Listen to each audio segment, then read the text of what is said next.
Today I'm coming to you guys with a little bit of a story time. It's basically the story of how I stopped going to church. I go to church now, but I didn't go to church for about, I want to say like 3 or more years.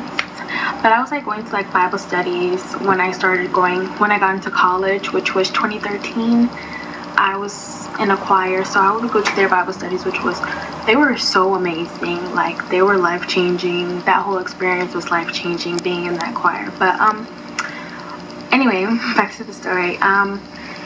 Basically, the summer going into sophomore year, I think, not too sure, but the summer going into sophomore year, me and my mom decided to switch churches. The churches that we had previously at, the youth program started kind of failing a little bit. So me and her both wanted a youth program that would best suit me, you know. So one of her friends who lives in the southwest of Houston told her about this amazing church. And she said that they have an awesome youth program. The pastor's amazing. They're really active. So my mom was like, you know what, maybe we should try it out. So the first day, I kid you not, I'm outside of the door walking to go to youth.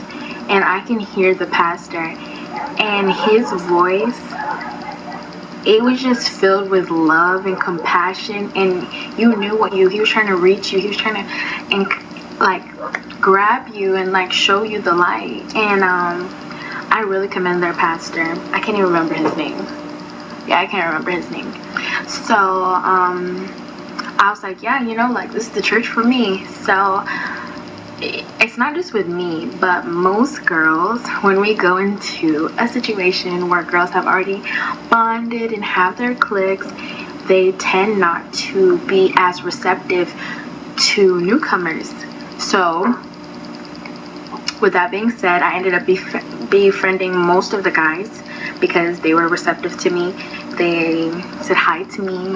They talked to me. So those are my friends. And it wasn't like, oh yes, girl, she friends with the guy. No, we were only friends. Anyway. So there was a youth leader, not pastor, leader, who used to kind of throw light shade mixed with bullying. That's what we'll call it, shabullying. Because I was hanging out with the guys, she used to kind of sometimes be a little bit mean to me. I felt. And it got to the point that I told my mom about it. And my mom was like, you know what?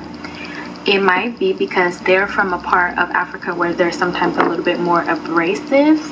So don't take it too hard. Don't get butthurt by it. Just, know that she means well, because my mom is also old school and she doesn't like when I'm hanging out with too many guys. She doesn't like the kind of image that conveys, but she did understand where I was coming from because she understands how women operate. Okay, we're not women, but we were little girls, basically.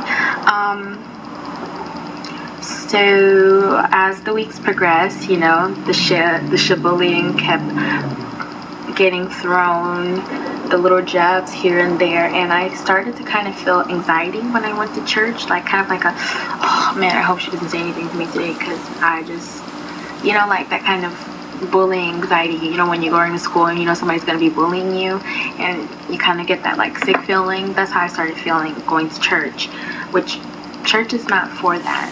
But anyway, so we ended up going to camp that summer, a youth camp, and I love going to youth camps because it's kind of like a revival period for us struggling youth Christians, where you can just get away from the problems of the world and be around people who are in the same boat as you, just trying to get up there. So I was super excited, but it didn't end up being fun for me, nor did I get the experience that I wanted from it. I don't remember anything about God from that trip. I only remember her always pulling me away from my guy friends and like forcing me to hang out with some girlfriends who really weren't. It was just like an awkward position that she kept putting all of us in, and so, you know, they'd be like, oh hi, try to make conversation as much as they could, and then they end up being going back into their group and kind of closing the circle off with me over there. I mean, hey, so I didn't like that, but I was just like, you know, I'm just gonna endure it. It's just a couple of days that we're here. Let me not create any tension. And I do believe there was a couple like instances where she did it, and then like I asked her like, why'd you, like, they're not gonna talk to me, you know, like, but whatever. So fast forward, from when we came back from camp, I actually didn't come to church the first 2 Sundays after because my mom started working Sundays. So I didn't have a ride, nor did I know how to drive.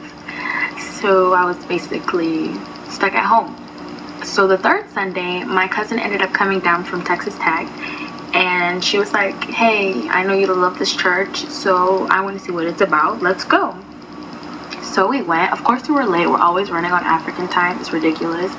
So we went or whatever, and I wore a sundress. Mind you, I have worn a sundress many times to church. Not this church specifically, but the other church that I was going to previously. I've never had any issues because I don't wear like tight fitted sundresses. No, sweetheart. My mom does not allow that. I was wearing like, they're basically really baggy sundresses with wonderful print on them. So that's what I wore, and it was hugging me right up in the armpits, fitted right there, all the way down to the ankles. And before I left the house, my mom saw what I was wearing. She didn't comment. And my mom is the first and the last to comment on what I'm wearing. Even now, even though I'm 20 years old, she still comments on what I'm wearing. So, yeah, my mom didn't say anything, my cousin didn't say anything, and neither did my aunt, which is my mom's sister. We went to church, and we got there late, like I said. When I asked my friends to save me a spot. So they saved me a spot. I was sitting in between 2 of my guy friends, and like 2 minutes after I had sat down, I feel like a tap on my shoulder, and it's Miss P. So she's like, you need to come outside, I need to talk to you. So I go outside, and while I'm like walking outside, I'm thinking, oh, she's probably gonna catch me up on something they might have talked about youth, or camp that I missed, you know, because I haven't been here for 2 Sundays. And that's not what happened.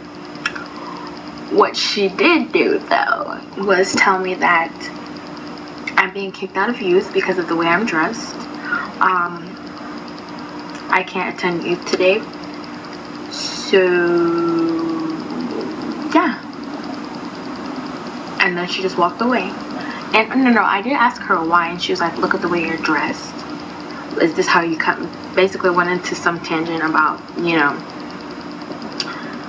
being in the house of the Lord and the way you're dressed and blah, blah, blah, blah, blah, and blah, blah, blah, blah, blah. And I was dressed really modestly, number one. I don't just, and by the end of it all, my feelings were basically hurt beyond capacity. She had degraded me more than I have ever been degraded by anybody outside of my family. She had been so rude to me, and I just felt really sick to my stomach about the whole thing. So she went back into the youth room. I walked to the foyer and I sat down, and I just started to contemplate and ponder what had just happened. And another one of the youth leaders came out. He gave me this jacket, and he was like, here, wear this over your shoulders, and you can come back inside. It was like he was trying to be nice to me, but you know how like whenever you're in this mean girl clique and the head mean girl is like, we don't like her, so you can't like her. So it was kind of like he was trying to be nice to me, but he was still being mean just so he could be under her wing of approval.